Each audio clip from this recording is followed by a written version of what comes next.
That morning it seemed like all the others in São Romão do Vale, a city forgotten between mountains and coffee plantations. But the bells played out of time, and a line of colorful trucks crossed the horizon as if it were a parade of old dreams. It was the Monteluce Circus, famous for its magical performances and exotic animals. For residents, it was a breath of fantasy in the middle of the dusty routine. The children left schools running, the elderly sat on the sidewalks, and even the dogs barked differently. The smell of popcorn mixed with the sawdust and fresh paint spread a feeling that something extraordinary was coming. Wagons pulled by decorated horses crossed the central square as tattooed men armed the giant canvas like an old ritual. The whole city stopped to watch. Between the crowd, a girl with intense eyes watched everything in silence. Sitting alone under the shadow of a fig tree, Luna did not laugh, did not speak, just stared at the elephant who slowly passed beside him. She didn't flash.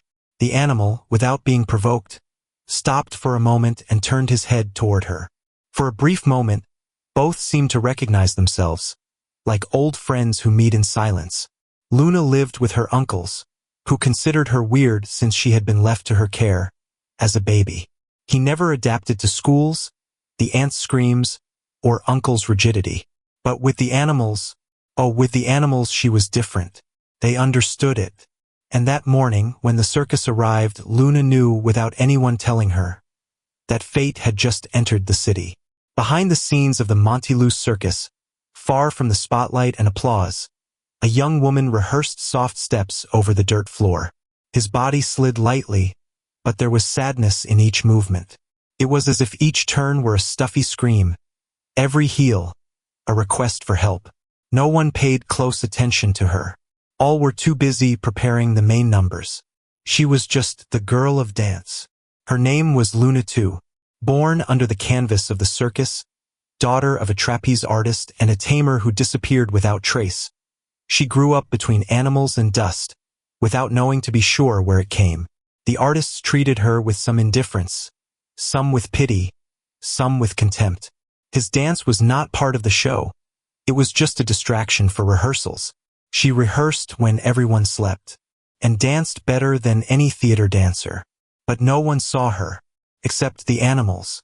The old Marian horse swung his head every time she made pirouettes. The lions were pouring peacefully as she passed.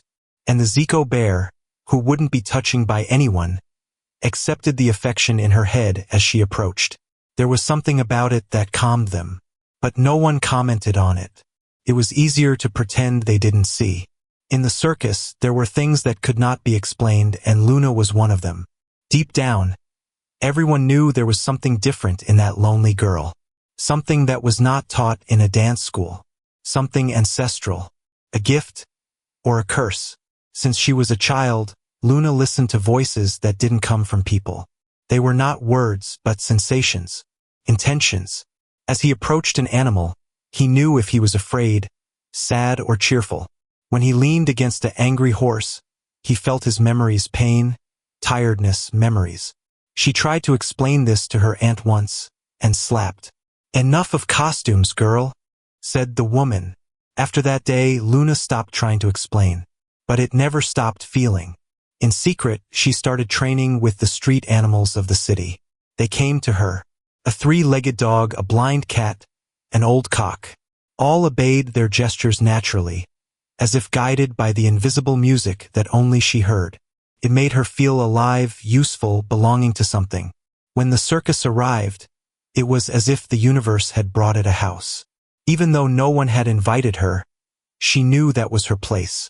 He spent hours hidden near the corral, just feeling the heartbeat of the animals, listening to the rhythm that came from them. Each animal had a wile, compass, and Luna danced according to the wrist of life. But there was an animal that was not yet felt.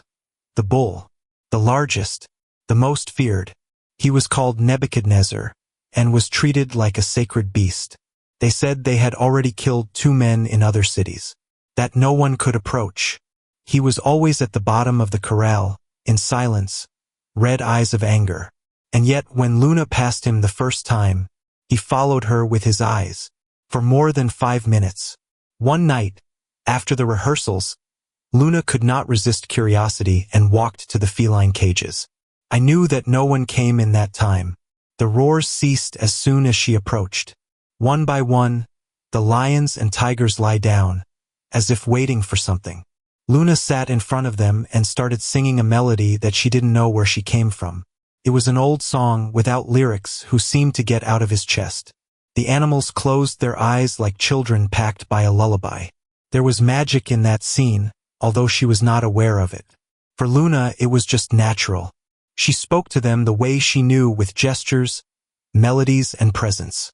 And they responded with peace, as if they also felt human before her.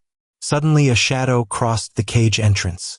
It was the old clown, Vito, the only one who treated her with a certain tenderness. He was silent for minutes, watching that as if he was seeing a ghost. Then he approached slowly and said, "His mother did the same, but with the snakes." Luna widened her eyes, but he said nothing more. He just left an apple on the floor and disappeared in the shadows. That night Luna didn't sleep. He lay in the stable with the horses, trying to understand what Vito meant. Did your mother hear the animals too? Was this gift inherited? And why did you ever tell you anything? The questions began to form a whirlwind in his head. But a certainty grew inside her. She needed to approach the bull.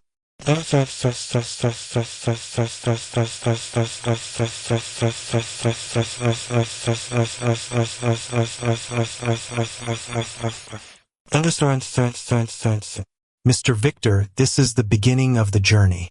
Can I proceed with Chapter 5, The Indomitable Taurus? If you want any change in style, depth, or rhythm, I can adjust before continuing. You said, continue, create a subtitle at a time and write larger paragraphs. The chat said, perfectly, Mr. Victor.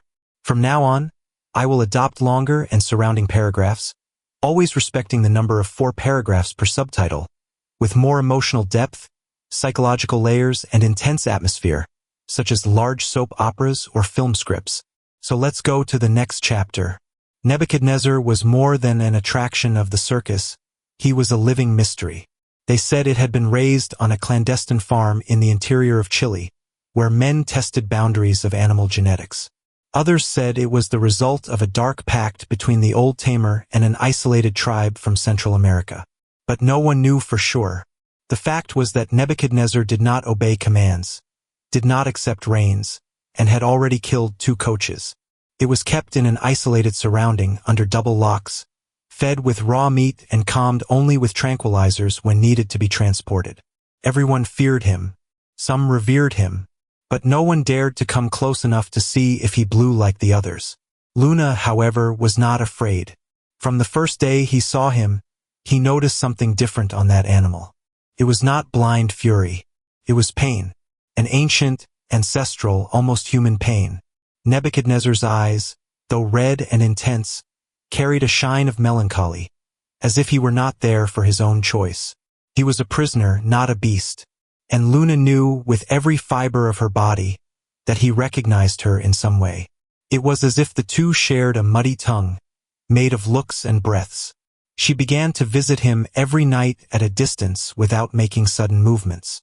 Just sat down and watched. And the bull, surprisingly, he stopped walking in circles and lying down, turning his head slightly toward him. In the weeks that followed, Luna began to risk more. A few steps approached a night without crossing the fence limit. He sang softly, songs he invented on the spot, almost like a prayer. He spoke loose phrases, as if talking to a scared child. And to her astonishment, the bull reacted. When she said, "It's okay," he snorted lower. When she laughed, he shook his head.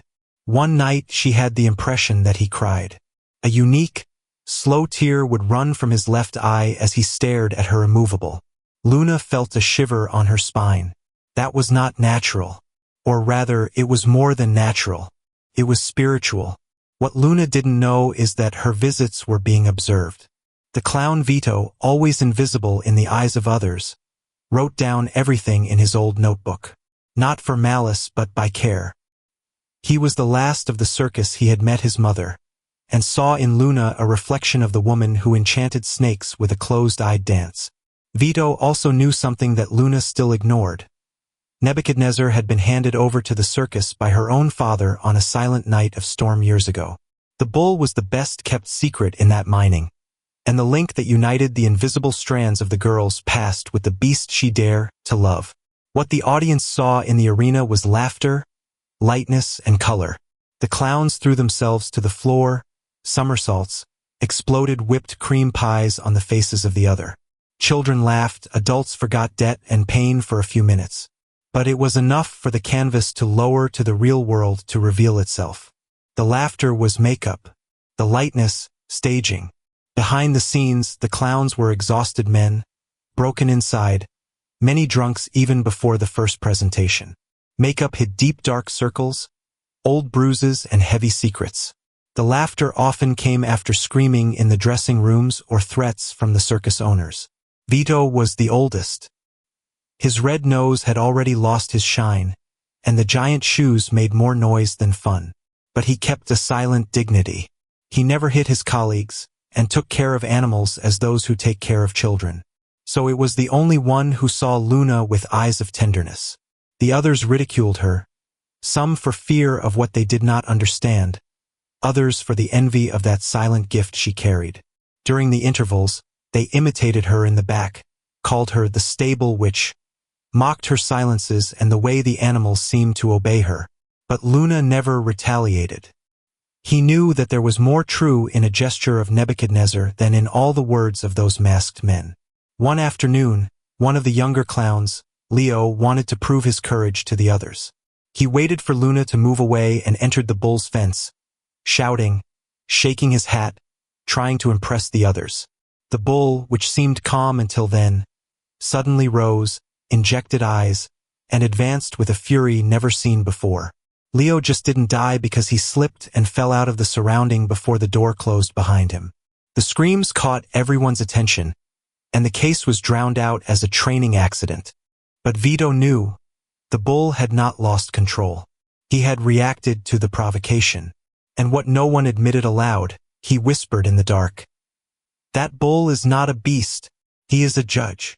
When Luna learned of the incident, she spent hours beside the surrounding silence. The bull snorted slowly, still nervous, but calmed down to see her. She then leaned her forehead in the wood of the fence and said in a low voice, I know how it is when they laugh at us. I also wanted to horns the whole world. The phrase seemed to resonate on the animal. His eyes softened. A bond was sealed there not between a tamer and a beast, but between two injured beings, accustomed to the derision, loneliness, and misunderstanding. For the first time, Luna felt she wasn't alone, and he realized that, deep down, the bull no longer wanted to be. Since she was a child, Luna listened to things that no one else listened to. It wasn't crazy, it was sure of that. It was as if the natural world spoke at another frequency, one that escaped to the ordinary ears. She listened to the grinding of the trees like laments, felt the grades of the wind as old advice. But it was the animals that spoke louder, not with words, but with clear intentions that vibrated in the air like hot waves. It was enough to be close to them to understand. And there was no greater noise than that came from Nebuchadnezzar.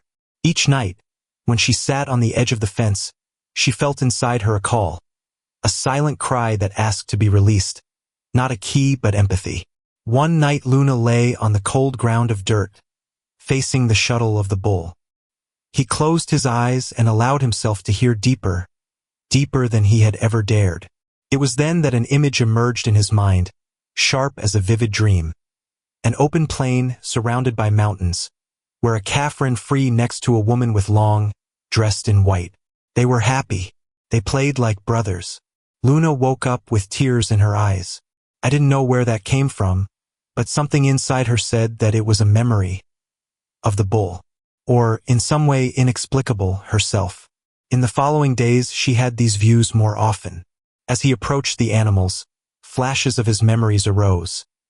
The loneliness of an elephant in a train car, the pain of a whipped horse at the age of 7, the fear of a tiger when hearing fireworks. These voices were deep whispers, buried in the soul of the animals. Luna, with her sensitivity, captured each one as who listens to sad music.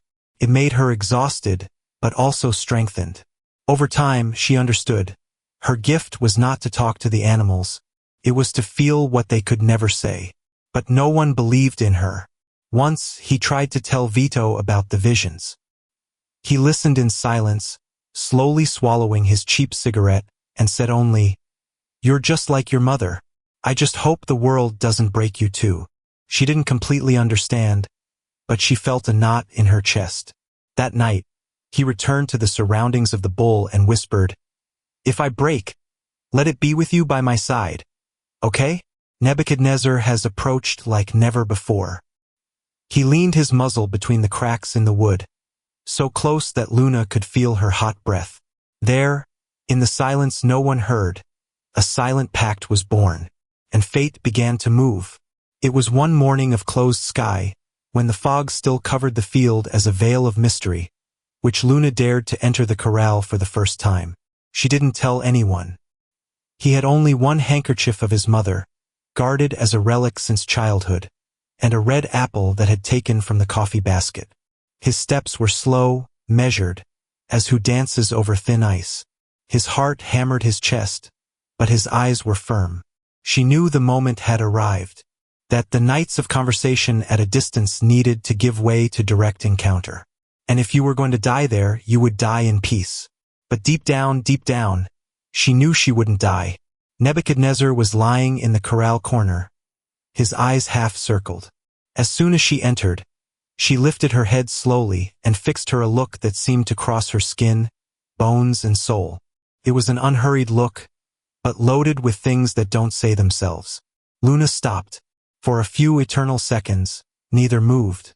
It was as if time had suspended his march, as if the universe continued his breath to watch what he would come.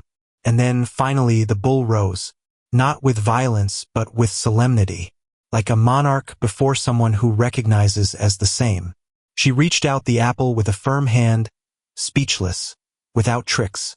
The bull walked slowly to her, her hooves sinking into the damp earth.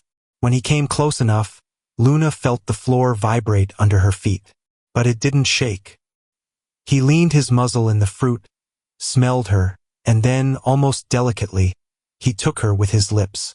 The eyes never turned away from hers. It was the first direct contact, the first touch of trust.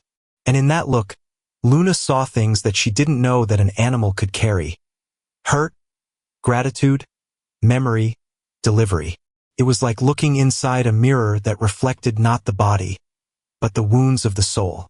From that day, everything changed. The bull no longer allowed anyone to approach except Luna. When she was there, he remained calm, resigned, almost tender. The keepers began to suspect, some scared, some suspicious. But the circus owner, a greedy, blind man for money, saw there an opportunity. If that number could be taken to the stage, the Monteluce circus would be legend again. In the meantime, Luna ignored the eyes, the whispered conversations. For her, that look was enough. For the first time in life, someone or something the real way, and that was more precious than any applause. When the last applause of the show went out and the circus lights were reduced to flamboyant lamps, Luna came out of the stable like a shadow in silence. I didn't use a flashlight. He walked barefoot over the damp canvas, feeling the floor under his feet as part of the dance that was about to happen. It was in the center of the miners, now empty and silent, that she met with Nebuchadnezzar. Not by rebellion, not by show, but out of necessity, as if both were only really breathed at the moment when everything ceased and the world ceased to exist for a few minutes. Luna released the bull carefully, knowing every creak of the lock, every step of the animal as if they had rehearsed for years. Nebuchadnezzar was not running. He didn't snort. He walked in slow circles, accompanying Luna's turns as if he heard the same secret melody. And then, under the moonlight that entered through the canvas cracks, she was beginning to dance. First with eyes closed, then with their whole body delivered to the pace they only knew. It was an exact form made of impulse, intuition, and soul. And the bull followed her, turned with her, stopped when she stopped. He lowered his head when she raised her arms. That lasted minutes, sometimes an hour. It was as if time stopped importing inside. Luna had never been so free. For the first time in his life, he danced not to impress, not to escape pain, but to communicate with something deeper than words. At certain times, she felt that it was not just a bull who watched her, but an older presence, as if that animal were a receptacle of something ancestral, a silent wisdom that surpassed biology. There were nights when at the end of the dance she cried without knowing why, and the bull just was lying beside him, like a silent guardian. Clown Vito saw one of these nights by chance. He was crossing the courtyard when he heard the imaginary music, the light steps and the deaf sound of the hooves on the canvas. He stopped, hidden behind a stack of dismantled benches, and watched the scene with teary eyes. He knew at that moment that he was facing something sacred.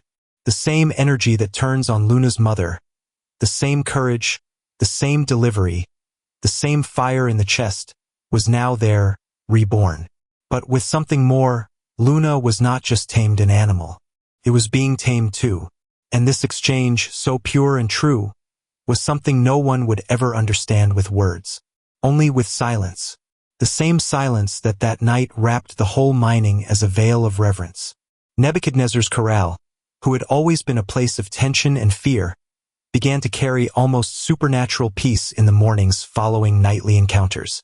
The keepers, previously used to noises of streams and violent buffets, now strange silence. The bull no longer rushed against the bars. It did not destroy the buckets of water with horns, nor root to the smallest movement. Just watched.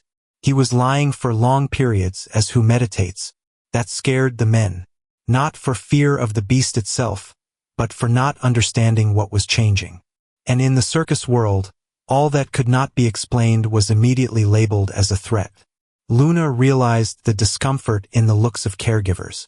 Some followed her with suspicion. Others murmured to see her approach the corral. But she didn't retreat. He carried apples, clean cloths, sometimes only his presence. He entered, sat next to the fence, and remained there in silence for hours. The bull responded with the same devotion. Communication between the two no longer needed gestures. It was as if the hearts met at their frequency. And in this silence, the world seemed to make sense, even for a moment. Luna was more alive than she had ever felt in all her existence. The silence of the corral, however, began to disturb those who commanded the circus. Its owner, Dante Salvato, was a man obsessed with spectacle and figures. He had already noticed that something different was happening to the bull. He asked for reporters, required filming. When I learned that the girl of dance was the only one who could approach the animal without risk, he saw a rare opportunity there, transforming that unlikely link into a main act. I wanted to sell the idea as Dance with Death, a ballet next to the Southern Hemisphere's most lethal beast. For him, it was just marketing. But he did not understand that he was messing with something that should never be touched by vanity. Vito tried to alert. This silence is not to be explored. It is to be respected. But Dante did not hear advice, just profit projections. He had a surprise presentation prepared with Luna and Nebuchadnezzar in the center of the arena, without even consulting it. When the news came to her, there was no scandal, no screams. Luna was just silent. But it was another kind of silence now, not peace, but the storm about to break. She knew that what she had built with the bull could not be displayed as a circus number. That was sacred, and whoever profaned would pay the price. The day after Dante Salvato's announcement, the mood in the circus changed almost invisibly but visceral. The smiles became tight, the compliments loaded with hesitation. Something hovered in the air, dense as gunpowder smoke before the explosion. The rumor of the presentation between Luna and the bull spread like spark in dry grass. Some artists were enchanted by the idea, seeing in it a chance to recover the circus prestige in decay. Others, especially the ancients, were present tragedy. But those who reacted most were animal coaches. For them, the young woman represented a threat not only to the internal order, but to the very logic of power and control that supported her routines. Gathered in secret, they demanded from Dante a single measure, to ban Luna to enter the corral again. They claimed risks to the girl's security, emotional instability, and even witchcraft. The latter said in a joke, but carrying real fear. The circus owner, although reluctant, knew he could not lose his management team. He accepted the request, but with a hidden condition. Luna would no longer have access to the bull unless it was on stage under his direction. It was her way of pressuring her to accept the spectacle he had imagined. Vito, upon learning of the decision, almost broke the cane against the wall. But his voice had no weight among the bosses, only among the ghosts of the past. When Luna arrived at the corral that afternoon and saw the new stream reinforced, she felt something break inside. He tried to talk to the keeper, but he turned his face. He tried with Dante, but he offered him only one formal proposal. Do you want to see the bull? So dance with him on Saturday, in front of 300 people. Make that a number, a show, a living legend. She didn't answer. His eyes, however, said it all. He returned to the stable, locked himself with the horses, and cried as he had not done since he was a child. But it was not just sadness.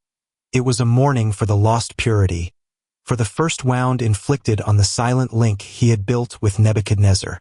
That night the bull roared like never before. The sound crossed the circus canvas, reaching the heavens and waking the village residents. No one approached.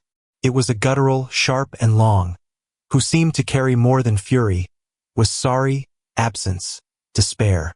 Some said there was something human in that sound. Others who have never heard an animal scream like that. Luna, lying on the hay, squeezed her mother's handkerchief against her chest and knew. The bull felt her absence. And even separated, they were still linked, like two string instruments that vibrate in harmony, even from different rooms. But this separation would not last long. It was on a strong wind night that Luna heard the wood stalking in the attic above the old artist's dressing room. The sound was insistent like a call. She will never rise there. The place was avoided by all, considered poorly haunted by some of the veterans. But something that night propelled her. He picked up a candle, wrapped a shawl on his shoulders, and slowly climbed the spiral stairs, each step ranging as if protesting. Upstairs, the air was heavy, full of dust and memories. The candle illuminated shelves full of old costumes, broken instruments and boxes with scratched names. It was between two leather bags that found a small red wooden box, marked with a symbol that froze its spine. A circle with a flower in the center, the same in the handkerchief left by his mother. With trembling hands, he opened the box. Inside, a dozen aged envelopes tied by a blue silk thread. They were all addressed to Luna and dated more than 15 years ago. They were letters of his mother written in secret, never delivered. Some started tenderly, some urgently, but they all carried a tone of farewell, as if the mother knew she couldn't be there to see her daughter grow. My little light, if you are reading this, is because time has fulfilled its cycle. My gift now is yours. But with him will come the burden and fear of the world that does not understand what he cannot control. Luna reads silent, tears rolling in the face, feeling each word like a long-denied hug. The letters counted more than memories, revealed secrets. Luna's mother, named Isadora, had been a charming rare animal, born of an old lineage that dates back forgotten people. His gift was more than empathy. It was a spiritual fusion with wild essence. When he met Luna's father, a talented but vain tamer, tried to hide the child from the fate of others. But something happened. The bull, the same as Luna had now known as Nebuchadnezzar, had been given to the circus as the last gift, or perhaps as a curse on a night of escape.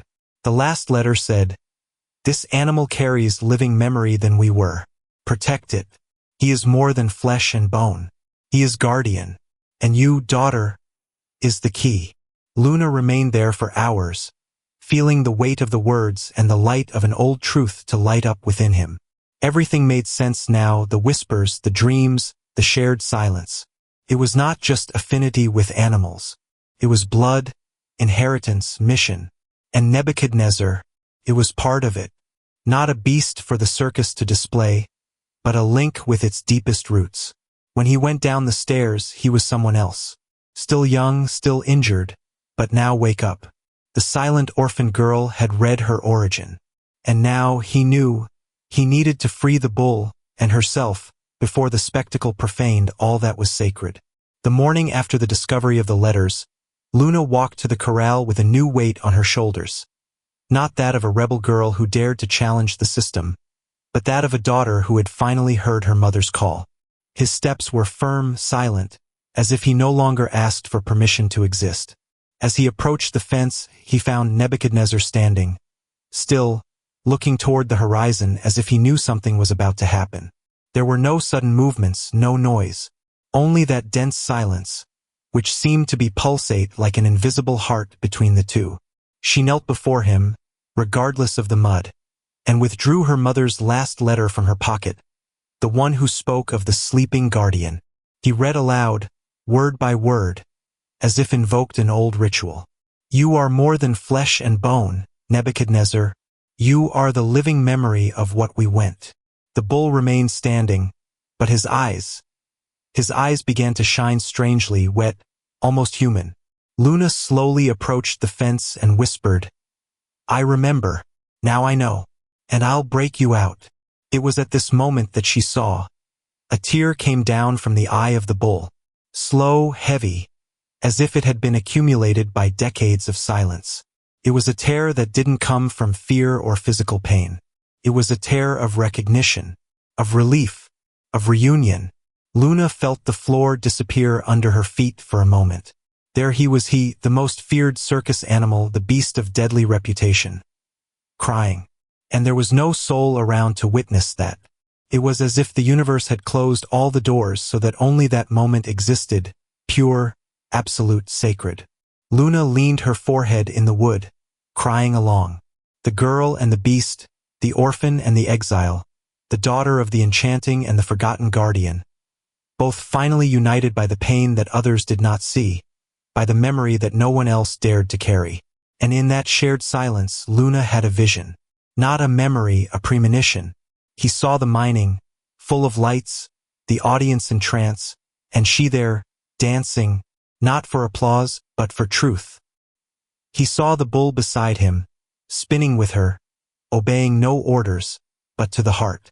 He also saw something darker. Dante Salvato's eyes, shining in ambition, and felt the danger. Time narrowed. The circus would not wait for redemption. They wanted the number, and they wanted it now. But Luna was ready too, not to entertain but to awaken the world, even if it had to break the rules, the destination, or the circus canvas itself. The circus slept under the weight of tiredness and conformism. It was high dawn, and the only sound that echoed was the smooth ranger of the canvas strings under the wind. But in the heart of the arena, two awake beings prepared for something that was in any rehearsal, no script. Luna, wrapped in an old ballerina dress she had found in her mother's forgotten dressing room, went slowly, her bare feet feeling every grain of sand, every scar on the floor as part of the ritual. On the other hand, brought by Vito in a mute complicity, it was Nebuchadnezzar, calm, firm, as if he also knew that night was not common. It was a beginning, or maybe an end. The lights were off. No reflector, no mechanical sound. Only the clarity of moonlight, filtered by the canvas breaches, creating shadows that danced in the empty stands. Luna did not expect applause. I didn't want witnesses. That show was just for him. And for her. He walked to the center of the arena with slow steps, feeling the weight of the inheritance on his shoulders. When he stopped, he opened his arms as those who offer the chest to the world. Nebuchadnezzar walked toward him. No reins, no command, no fence. One step at a time, the eyes attached to hers, like two stars spinning in mutual orbit. The music did not come from any instrument. It was internal. He pulsed in the blood, in the womb, in the air. Luna started to spin, not as in rehearsals. His movements were now guided by something beyond the technique. There was pain in his turns, there was a memory in the curves of his arms, there was delivery in the jumps that seemed to disobey the gravity. The bull spun with her, in a surprisingly accurate, almost reverent measure. When she lowered her body, he lowered his head. When she stretched her arms, he beat her hooves on the floor like ancestral drum. It was a dialogue between life forms that had never been heard together. a pact being sealed before the emptiness. Vito watched hidden, his hands tight in the cane, his teary eyes. Never in all his years under the circus canvas turned something like. It was not a number. It was a danced prayer. And he knew. That girl was no longer just the charming daughter. She was now the very living memory of something forgotten by the world. The dance lasted a few minutes, but the time there was another. And when Luna stopped, panting, the bull slowly lay beside her, as if he recognized his new queen. She caressed him among the horns and whispered, "Next time they will see, but it will be our way." And in that sacred darkness, what was born was not a number. It was a legend under construction. The afternoon after the dance in the dark, when the sun was still lazy over the circus canvas, a black, old car appeared on the dirt road. He stopped unhurriedly, letting go of the hood and let a metallic creak when turned off. From there came a tall man, wearing a dark and impeccable suit, even in the heat. He walked with a black wooden cane, which looked more part of his body than accessory, and wore a wide flap hat that hid part of his face. But even so, the oldest in the circus recognized him immediately. He had returned. After years of missing, after rumors about his death, brave Rosenthal, the tamer who had once king of the mining, returned to the ground where he had built fame and tragedy. The news ran among the artists as lightning. Vito paled when he heard her. Those who knew the story of Luna's mother knew that Valente was not just a name of the past. He was the whole past, personified. It was he who had brought Nebuchadnezzar to the circus. He who had disappeared after the accidental death of the charming. And now it came up just as Luna began to awaken her gift. The old clown ran to the trailer where Luna rested, still drunk on the dance of the night before, and told him everything with a snack. "He's your father, girl. But not the father you dream. It's the man who tried to tame what he should have protected. And he came back. Because he felt you're ready." Luna heard in silence. Blood would froze each sentence. It was as if the mother's letters, the bull whispers, and the old dreams were all converging to that moment. She didn't remember her father's face. He only knew the name for what he had heard in whispers and muffled rumors. Knowing that he was there, stepped on the same floor which came back not for longing, but for some hidden reason. It was like feeling the ground moving under his feet. But Luna didn't run away. I knew that it was all part of the cycle. The legend would not complete without confrontation with the origin. And deep down she knew he hadn't come to see her. He had come by Nebuchadnezzar. That night Luna stood before the corral as a statue, watching at a distance as Brave was slowly walking to the bull's fence. It was a silent reunion, tense. The animal, which had remained calm until then, rose in an instinctive jump and let out a deep, guttural muggen, loaded with contained anger. But it did not advance. He stayed there, staring at the man as who recognizes an old enemy. Brave, in turn, hit the cane on the floor and said low, but firmly, "I knew it was still alive inside. Damn it." Luna, hidden in the shadows, felt the world stop. It wasn't just a reunion. It was the beginning of a reckoning that crossed generations. And she was in the center of the storm. The morning after the arrival of brave Rosenthal, the Monteluce circus was boiled like a boiling organism. Dante Salvato's orders flew like crumbs between the sectors.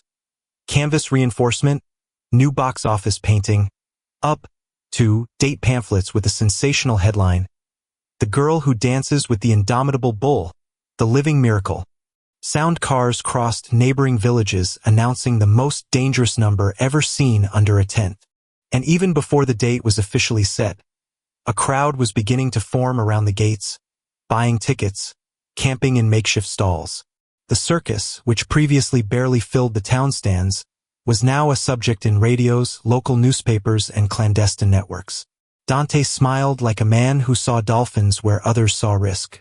And behind him, Brave just watched in silence. Luna learned of the news by third parties. No one has asked him for permission. No one even asked if they would accept to participate. It was Vito who showed him the poster, with trembling hands and his eyes moist. There she was illustrated next to Nebuchadnezzar, an image mounted, artificial but powerful. They don't see you, Luna. See only the prophet you represent. She held the paper hard, but did not tear it. He knew this was more than manipulation. It was a trap. If it refused, they would say it was crazy. If I accepted, I would risk everything. There was a glow in his eyes that mixed fear, anger, and something new. Decision. If they want the show, she said, they'll have it. But it's my way. And it's the last time. While the circus was adorned with colorful flags, inside the backstage the tension grew. The animals were restless. The tamers, nervous. Some veteran artists have asked for dismissal of the show, alleging bad omen. Even the children who lived in the caravans realized that there was something wrong in the air, like a smell of rain before the storm. Nebuchadnezzar refused to eat. He didn't sleep. He spent hours standing, staring at the canvas as if he expected someone to cross her from the outside. Luna, in turn, rehearsed alone in the dark, feeling every step as a call, every spin like a blade. And with each movement, he heard the mother's voice whispering for the letters.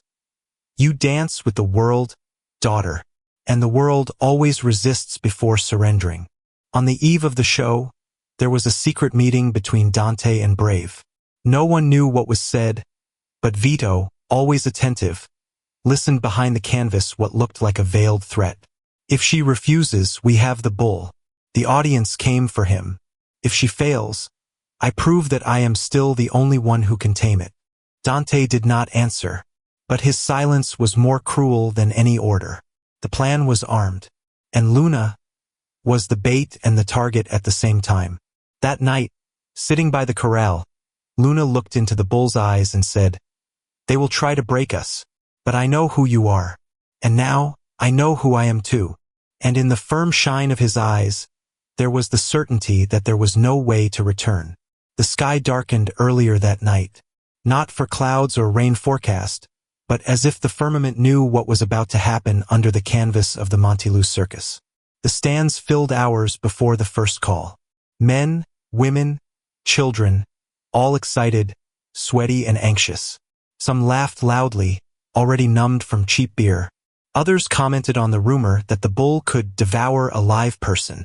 The air was loaded with sensationalism, but no one had an idea of what really happened behind the scenes. For that crowd, it was just an exotic number. A dancer and a beast. Beauty and death in one show. The circus, after all, had always lived on what was almost prohibited. Dante Salvato walked between the dressing rooms as a victorious general before the battle. He distributed smiles, supervised lights, and reinforced orders. Brave, in turn, remained leaning against a pillar, smoking in silence, his hat hiding his eyes. He knew that the show of that night was not just about the circus. It was about power, about proving that she still controlled what she thought she raised, the animal, the daughter, the fear. Luna, in her makeshift dressing room, wore the same costume from the night before, but now with one more detail. Around her wrist, she tied her mother's handkerchief, as if she holds the body not an ornament but an inheritance. Vito came in silent and handed him a pair of used shoes. They are from your mother. Danced with them the night you were born. Go. Show that the blood that runs in you does not fear any minors. The lights went out. The audience vibrated, palmas and whistles filling the space as a storm. The master of ceremonies announced the number with a resounding voice. Ladies and gentlemen, for the first time in the world, the dance with the indomitable bull. Laughter emerged, some nervous, some mocking. Some expected a trick, others a disaster. But everyone was there to see something no one understood. Luna entered with slow steps, his head held high, his face clean, without makeup, without a mask. She was pure, and so different. The audience looked at her strangely. A girl? Fragile like that? What grace would you have? A man shouted something obscene from the stands and was followed by laughter. More laughs. Laughed at her. Of your calm. Of your loneliness. It was then that the corral door opened, and Nebuchadnezzar entered. In silence. No chains. No guide. Only the sound of its hooves against the wood. The crowd stopped. The laughs died for a second, but returned as a defense. Are you going to pretend this animal obey her? But then Luna made the first gesture. A slow turnaround. An arm that opens. And the bull stopped. Another cute. A jump. The bull lowered his head, his eyes fixed on her. The laughs began to disappear as steam. People looked at each other. The laughter dried up. And what left was what no one expected. Silence. A deep, scared, reverent silence. The number had barely started. But everyone already felt they were not watching a show. They were witnessing something sacred. Luna was alone in the arena, but was not afraid. The warmth of the lights, the smell of sawdust, the rustle of the crowded stands. All this seemed distant, as if it were on another plane. The bull was there, huge, standing like a living mountain. And she just danced. Not by applause, not by proof, but because inside her there was something that threw too strong to be silent. Each movement was a veiled scream, a ransom gesture. His body was bridge between worlds that were never. That of art and that of savagery, fear and affection, man and animal. She didn't use music. I didn't need to.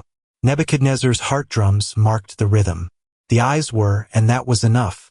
The public, now mute, watched mesmerized. The hands that held popcorn shaved. The previously ready jokes were ajar, unable to formulate any sound. Some adults cried without understanding why. Children, rather restless, tightened their hands as if they were intuited they were seeing something that would never be repeated. Luna spun like she was dancing over time. His feet did not touch the floor, they slid, floated. His body was a poem, and his soul he prayed. And the bull, in absolute silence, followed as a faithful shadow. So, at the moment it seemed suspended, Luna stopped. He opened his arms slowly and knelt before the colossal creature. The gesture, simple and unarmed, made the audience hold their breath. She offered herself, without defense, no trick. It was the apex of delivery. Nebuchadnezzar advanced 2 steps. The floor trembled under the weight of its presence. The audience retreated in the seats, instinctively. He stopped before her. His eyes, black as ancient wells, were serene. Luna closed her eyes, lowered her head, and the bull, with unimaginable delicacy, leaned the muzzle on her forehead. An ancestral gesture, of recognition, of brotherhood. The silence was broken only by a dry sound. The cane of brave Rosenthal falling to the floor. The old tamer was standing next to Dante, his pale face, shaking hands. He saw in that gesture what he had never achieved. Complete rule, not by force, but by the truth. Luna had not conquered the bull. She had joined him, and at that moment, before hundreds of people and before the past, the world understood. It was not attraction. It was offspring. It was destination. And he had entered the arena alone because there was no one. But because no one else fit her with her. The world seemed to contain the breath. The breath of hundreds of spectators was suspended in the air, as if no one wanted to break the spell that hovered over the arena. Luna slowly lifted her face. His gaze found Nebuchadnezzar, a few centimeters away. And at that moment all that was noise was broken. The past, the circus, the fear, the weight of the surname Rosenthal. Everything has disappeared. There were only 2 pairs of eyes left. Hers, human, intense, carrying generations of denied love. And his vast, deep, with such an old pain he didn't seem not to fit in this world. There was no movement. Just change it. From soul to soul. From creature to creature. There, in that silence, Luna saw everything. Not with the eyes, but with the heart. He saw the bull still young, forcibly taken to arenas, flogged, humiliated. He saw his mother, Isadora, caressing her forehead during a storm, when everyone wanted to sacrifice him. He saw Valente's gaze, then young, ambitious, breaking the link that should never have been violated. And he saw the bull being tied, separated from everything he knew. What Luna saw no man would ever see, because it was not a memory, it was shared awareness. And at the same time, Nebuchadnezzar saw in her the frightened girl growing up among disdaining looks, unaware of where she came from, not understanding why the animals were silent to her presence. Now they both knew. A tear ran from Luna's eye, but it was not in pain. It was of acceptance. She was no longer there as an artist, as a daughter, or as a rebel. I was as a guardian of memory, the bridge between worlds. And the bull, staring at it back, knelt down. Slowly, with a long breath, he rested his head on the floor, as if to say, "You're mine now, and I'm yours." A murmur spread between the audience. Some people started to cry. Others prayed in silence, not understanding exactly why. Brave Rosenthal fell to his knees at the bottom of the canvas, his face covered by the shadow of the hat. Its empire, built on dominion and strength, rushed at a single gesture of surrender. Luna approached, knelt before the bull and, with both hands, held his face lightly. He leaned his forehead on his forehead and closed his eyes once more. I didn't need to say anything, neither him. What was among them was greater than words. It was ancestral. It was love in its most primitive and pure form. A reborn link before a world that could only laugh at what did not understand.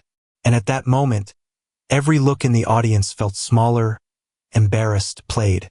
Because what Luna and Nebuchadnezzar shared there, eyes in their eyes, was something that everyone sought their entire lives, and that few, very few would ever find. The arena was standing, immovable as a painted painting in time. The light that crossed the canvas fabric seemed softer, as if heaven himself had bowed to watch what happened below. Luna remained kneeling, her hands over Nebuchadnezzar's forehead, while he, the most feared animal in the hemisphere, remained his chest by the floor, his eyes closed, breathing slowly, almost meditatively. It was as if he descended himself from the monster's image, the fame of killer, the threat mask. He did not fold before fear. He bowed in the face of confidence. In the stands, no one dared to move. The laughter, once so easy, had evaporated. There was only a deep silence, broken only by one or another contained sob. Children grabbed their parents, and the adults, once so skeptical, felt an inexplicable discomfort in the chest, as if something was being unearthed from their own memories. That scene crossed more than the eyes. It was impossible to watch and get out intact. Because what everyone saw there was not just a tamed animal. It was a free spirit by choosing to trust, to surrender. It was the opposite of domination. It was mutual redemption. Brave Rosenthal at the bottom of the arena trembled. Not of anger, of shame. For the first time in his life, he felt that he was not the strongest man in the arena. His whip years, his screams, his glory, everything seemed small in the face of the serenity of that gesture.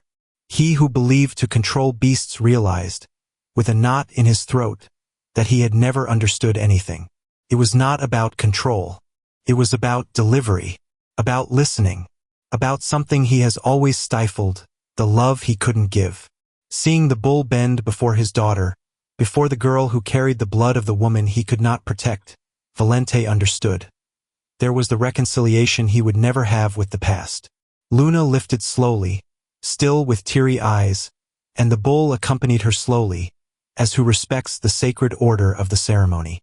She walked to the center of the arena, looked at the audience in silence and opened her arms. Did not reverence. It didn't smile. Just stayed there, firm, while Nebuchadnezzar stood behind her, in perfect stillness. It was the image of a new era. A girl, a bull, and an audience standing, not by applause, but out of respect. The whole circus was silent, not out of fear, not for shock, but because everyone there understood, without explanations, that they had witnessed something that is not repeated. The day the beast has bowed not by force, but by art. When Luna left the center of the arena, the public did not react immediately. There were no palms, no whistles, no screams.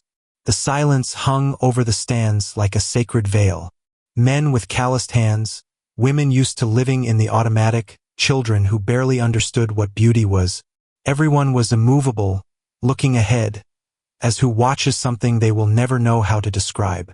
It was the kind of silence that is not born of fear or surprise, but the sacred. A full void. A space inside the chest that, so touched, shuts down so as not to desecrate. Vito, the old clown, remained standing near the lame, his hands intertwined over his chest. His tears drained discreet, but continuous, like those of a man who saw hope again to step on the floor. He knew no one would ever forget what happened there, even if they had no words to tell. The artists around, the technicians, the bullet and popcorn sellers. Everyone was standing, and even those who once laughed at Luna now lowered their eyes, because what she had done, or rather what she had revealed, was something that transcended pride, the craft, the logic. Dante Salvato, still next to the main curtains, held what was left of his control with the trembling fingers. His show, which he thought of being the most lucrative of the season, had become something else.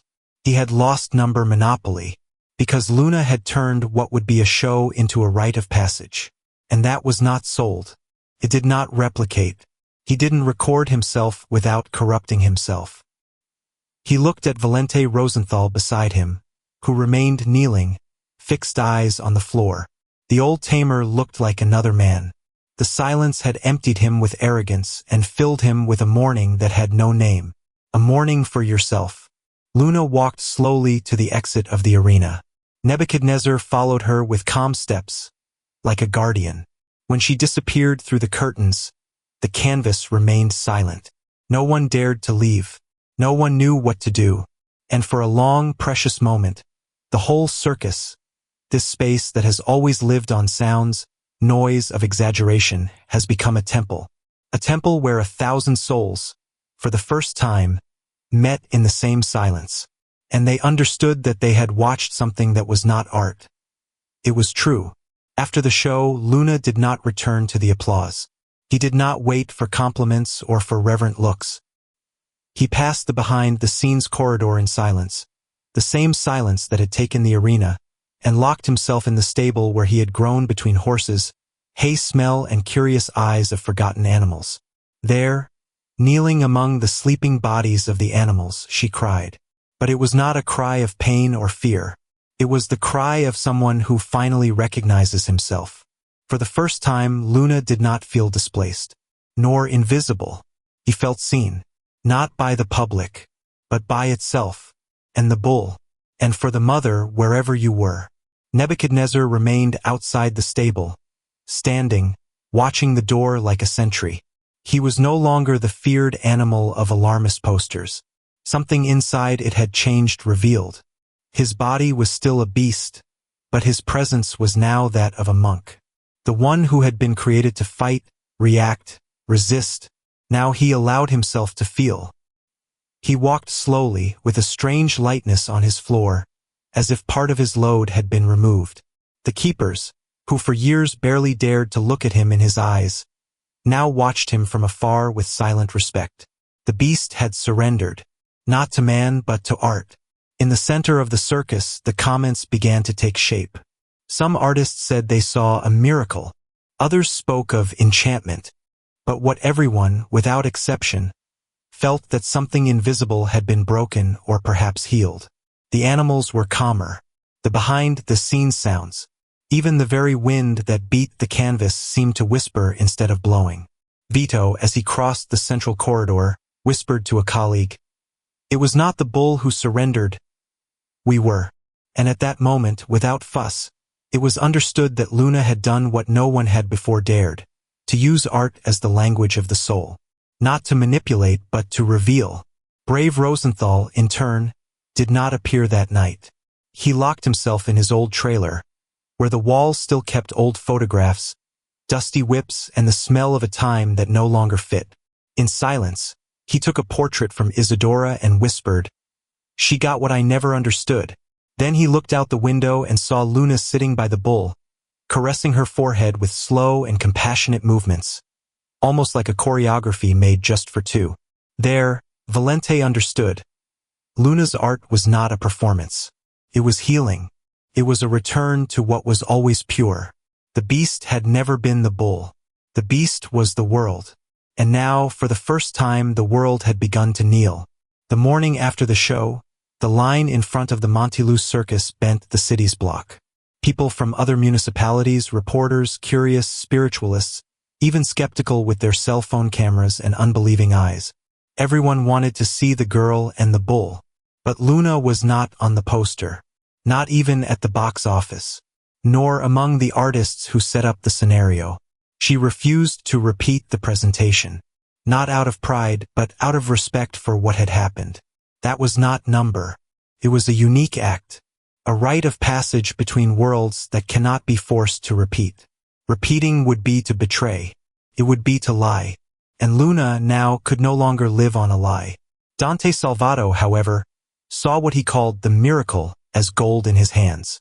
He sold early tickets, printed T-shirts with her and Bull's image, tried to convince Luna with promises of travel, fame, interviews. But she refused one by one. It was all day in the stable, taking care of the animals, reading the mother's letters for the 100th time, caressing Nebuchadnezzar as if her hand translated thoughts that she didn't even know completely. His silence was not escape, it was a shield. She knew the world out there didn't want to understand what she saw.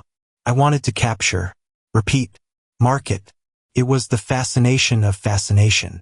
And where there is fascination without reverence, there is always destruction. The tension grew. The public required more. The city charged. The circus, pressured, began to divide. Some artists wanted to protect Luna. Others, fearing bankruptcy, begged her to dance again, just once. Even Vito, even understanding his pain, felt the weight of survival. The miracle, which should have all raised, was now crushing the place that housed it. And Luna, sitting next to the bull, began to realize what seemed victory was, in fact, a new kind of prison. Not for her. For him, Nebuchadnezzar, once free for art, was now the target of a new cage. Not iron, but of desire. It was then that a proposal arrived from the outside. An entrepreneur from an international producer offered an absurd amount to bring Luna and Nebuchadnezzar to a world tour. They would use technology, screens, surround sound, would transform the dance into a permanent show. A daily show. 2 contracts. One for the girl, another for the bull. Luna read the papers without haste. And in silence, for the first time since the show, he replied, "No." The man laughed, as who doubts the refusal. "Why?" he asked, almost offended. And she, with a firm voice, without anger or hesitation, replied, "Because miracles don't put themselves in Jora." The night fell silent than usual. The circus was preparing for a show that would not happen, while Luna remained collected in the stable, sitting before Nebuchadnezzar. In front of him, Vito's notebook, delivered a few hours earlier, with aged leather cover and hand-written pages. "I should have told you that a long time," he said with a trembling voice, "but it was too dangerous. So far." She opened the notebook with hesitant hands. What he read there was not only the story of his mother, but the story of the legend he was now pulsed inside her. Isadora had not fled the circus, as they said. Not even killed in an accident, as Valente had said. She had been away. Expels. For refusing to use your gift to domesticate, to sell, to transform your communion with the animals into a show. The moment of rupture was the birth of Luna. Isadora knew that her daughter carried the same, but stronger, purer, more dangerous gift. Brave, taken by ambition and fear, tried to separate the two. He planned to keep Luna in the circus and ward off Isadora. But the bull, still young, intervened. He saved Isadora from an attack at dawn, in an outbreak caused by the tamers themselves. Since then, he has reacted to everyone except her. And when she disappeared, the bull entered mourning that became fury. No one has ever understood. So far. The notebook also revealed something even deeper. Isadora, shortly before she disappeared, left a specific letter to Vito, with a clear order. When Luna is ready, take her to the bull. He will know, because he was the first to hear his cry, the first to recognize her, the first to protect his life. Luna stopped reading there. He looked at Nebuchadnezzar, whose eyes were spiked in hers. Everything made sense in a ravatory way. The bull was present the day she was born, not just as a spectator but as a guardian. He had heard her even before she saw the light. He had recognized her as a baby when everyone else ignored her. That is why, from the first day, he behaved before her as before something he knew. something I respected, something I loved. Luna leaned his forehead with Nebuchadnezzar, as he always did. But this time he said aloud, "You protected me. You waited for me. And now I see you." The bull lowered his head as he nodded. Outside, the circus lights blinked in vain. The real spectacle was inside. In the reunion of two souls separated by a generation, linked by something no contract, no stage, no audiences would ever understand. The truth about Luna's birth was not about blood. It was about mission. And his mission was clear now, to protect Nebuchadnezzar as he protected her. Cost what it cost. In that same dawn, when the city slept and the circus was shrinking in her own tiredness, Luna woke up with a whisper that was not coming from outside. It was an inner call, as if someone called her by the name of his own blood. He took Vito's notebook with him and his mother's letters and went to the oldest place of the circus, the deposit where the disabled objects were piled like rubble of a forgotten era. There, between old drums, decaying costumes and antique shows, found a wooden box covered with red cloths. Inside, which seemed to be a diary wrapped in dark leather, with fire-recorded words, "Origins Silent Skin Lineage." Luna read for hours, with trembling fingers, her eyes soaked with revelation. The diary was not written by Isadora, but by her grandmother, and before her by the great-grandmother.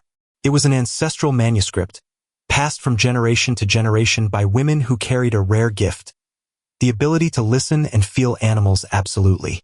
They were not just communicating. They were guarding of harmony between the wild and the human, a lineage dating back to pre-Columbian tribes, in which some women were created in silence, in direct contact with nature, to become living bridges between species. Luna was the next of this lineage, and her birth had been prophesied. A passage from the diary said, "At the time when the human soul distances itself from the eyes of the beasts, a child between dust and steel, daughter of the belly of the last guardian and the vanity of the tamer, will be born. She will carry in her eyes the peace that will mist the world. And an animal marked by pain will be her shadow, her shield, her truth." Luna had to interrupt the reading. Her heart hurt so much at the same time. Pride, fear, belonging. That lineage explained what he always felt, what he never knew how to appoint. He explained why the animals looked at her with reverence, why Nebuchadnezzar never attacked her, why her dance was not rehearsal, it was invocation. She was not just a dancer. She was the last descendant of a voiceless people, and the circus unknowingly had placed her in the center of a stage where she was born. On the last page, a sentence was written with a firm and straightforward handwriting. "The world will try to silence what you hear, but never stop dancing.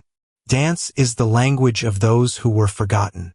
Luna closed the diary, leaned it in the chest and looked up to the wooden beams of the warehouse, as if he could see beyond them, beyond time. Finally, she understood that everything that lived, the abandonment, the silence, the bond with the bull, the laughter of the audience, the pain of the father, the care of Vito, all led her there. Now she had a name, Keeper, and it had purpose, and he had a promise to keep, protecting Nebuchadnezzar at any cost, for he was more than animal. He was a living witness to his ancestral truth. In the morning that followed Luna's refusal to sign any contract, Dante Salvato lost his charm mask he wore as armor. His office became a war field. Torn papers, bottles thrown at the wall, shouts muffled by thin walls that trembled with his anger. For him, that was not just a disobedience. It was a public humiliation. The show that would put him in national newspapers, which would save his season, his career, his name, had been denied by an orphaned and silent girl. Worse, the entire circus was beginning to lean to her side. Even the technicians were silent before their presence.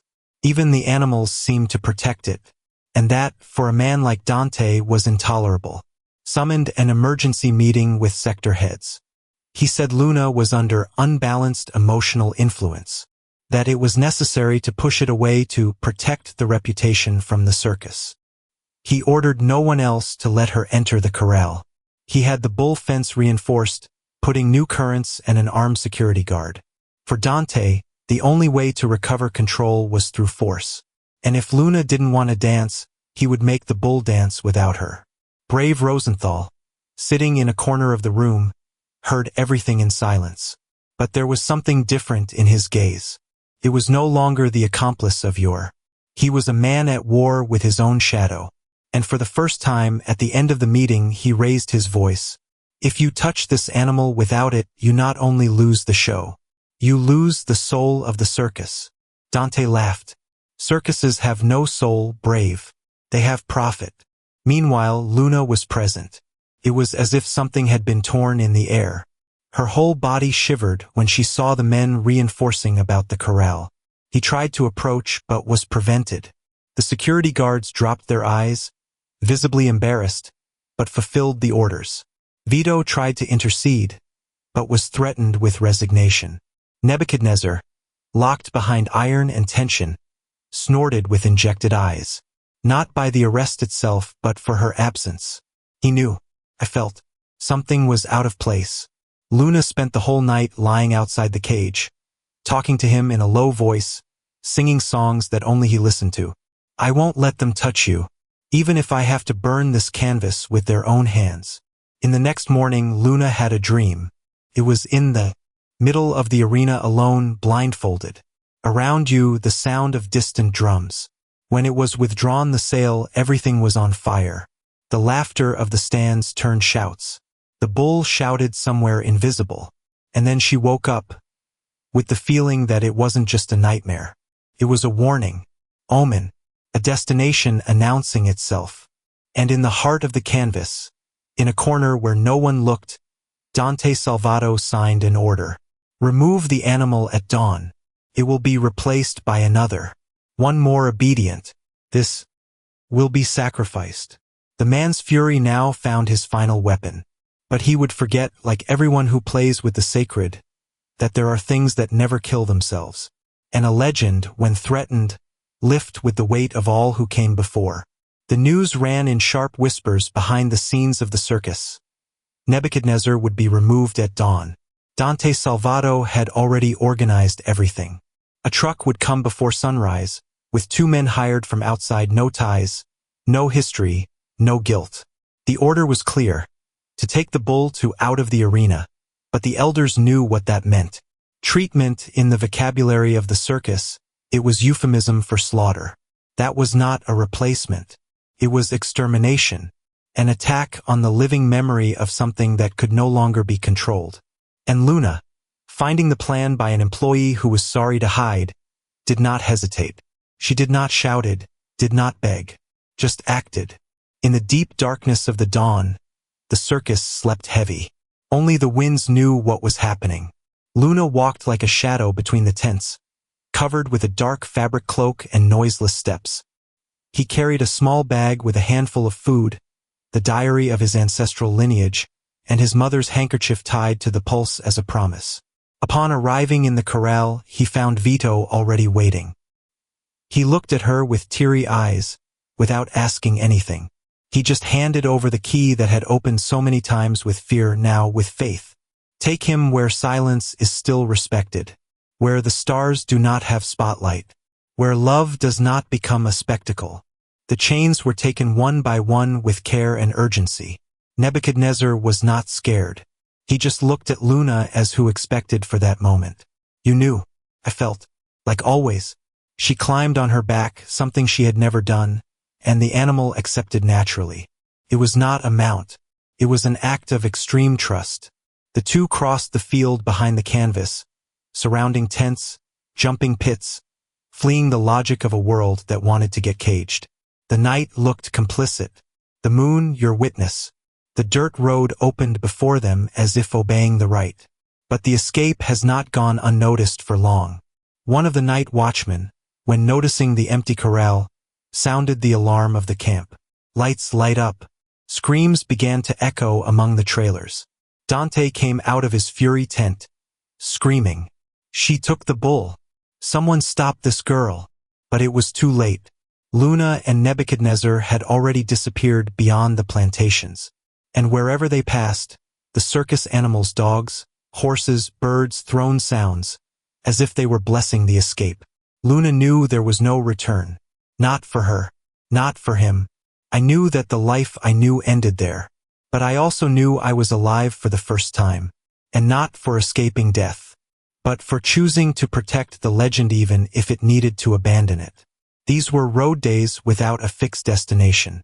Luna walked ahead, her feet injured, but her eyes firmly. Nebuchadnezzar followed her, step by step, as if each hull beat were an echo of the decision made under the canvas. There was no comfort, no right shelter. Just an old tent Vito had given him, some groceries, and the ancestral diary where Luna reread the words of the women who came before her, words that now became world projects. It was time to build something new, not to take revenge on the old circus, but to correct the error of the world. A space where art and animal were not attraction, were living presence. The place chosen was abandoned land on the border between two small cities, where the bush hid the past and the sky seemed closer. There, with his own hands, Luna stuck the first stakes of a new tent. There was no electricity. There were no sponsors. There was land, wood, and the ancestral wool throbbing inside the chest. He named the circus space of silent skin in honor of the lineage of guardian women. There would be no stands. The public would sit on earth. There would be no cages. The animals would walk free. There would be no numbers with beginning, middle, and end. Each presentation would be a meeting, an offering, a ritual. And Nebuchadnezzar? He was the first pillar, the guardian of the new time. The first visitors arrived unintentionally. Travelers, neighboring residents, curious who heard the rumors. Expected show. They found silence. Expected numbers. Found shares.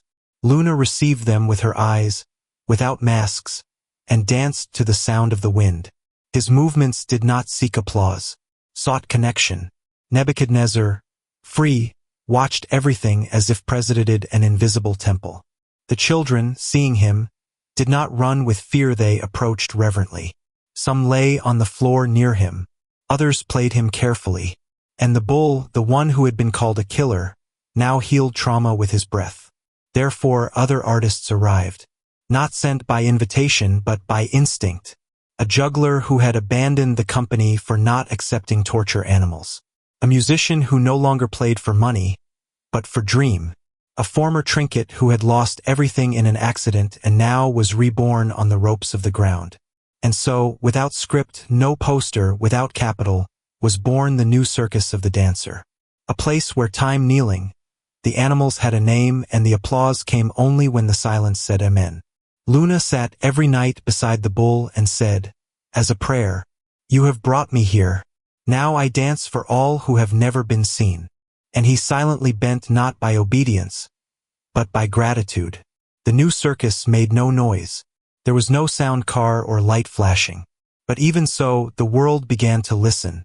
First came the onlookers, then the sensitive ones, and then the ex-houses, people who no longer wanted to consume but feel. What they found there was not a show. It was a revelation. Luna danced like a prayer, as those who translate a language that has been lost over time. And with each gesture, with every breath shared with Nebuchadnezzar, there was a silent invitation. Remember what you once went before fear. Homemade videos started circulating on the networks. One of them showed Luna spinning slowly under the sunset, as the bull followed her without a rendon, without command, just with his eyes. The video did not go viral for hysteria viralized by commotion.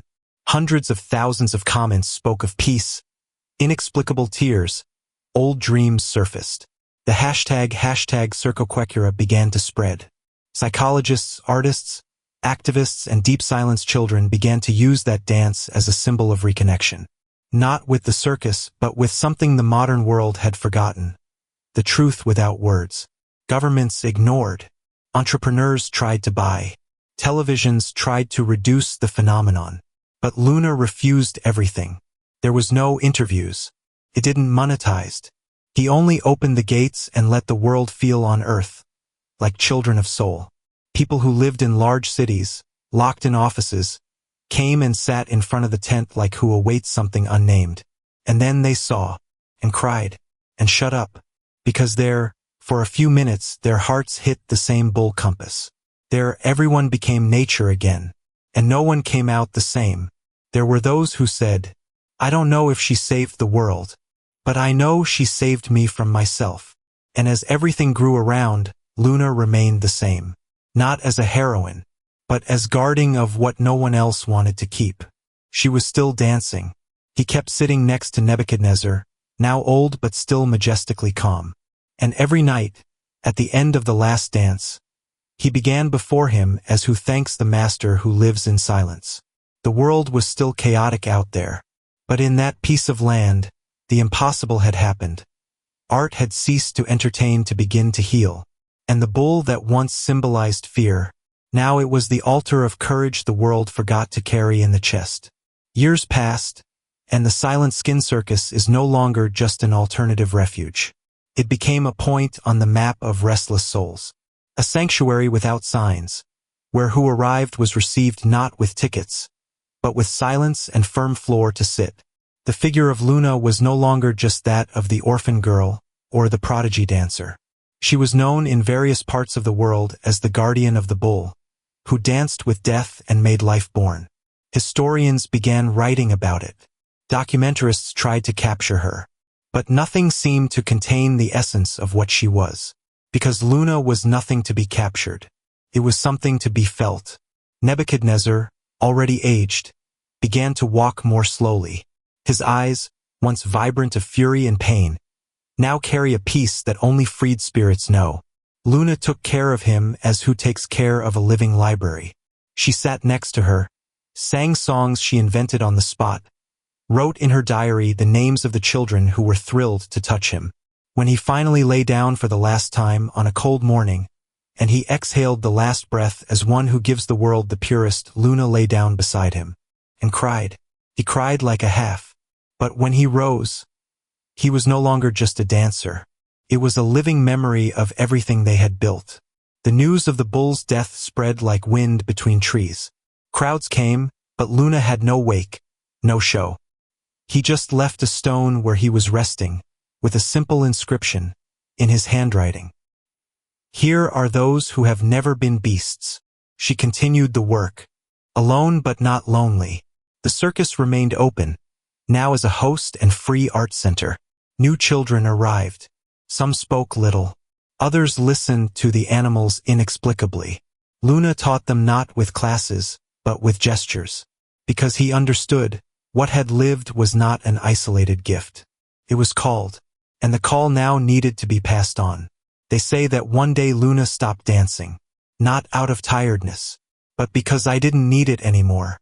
The world, finally, had learned to listen to what the dance said. Its story became a tale between families, became music among travelers, became a drawing on old walls. But for those who were there under that low canvas, Luna never became a legend.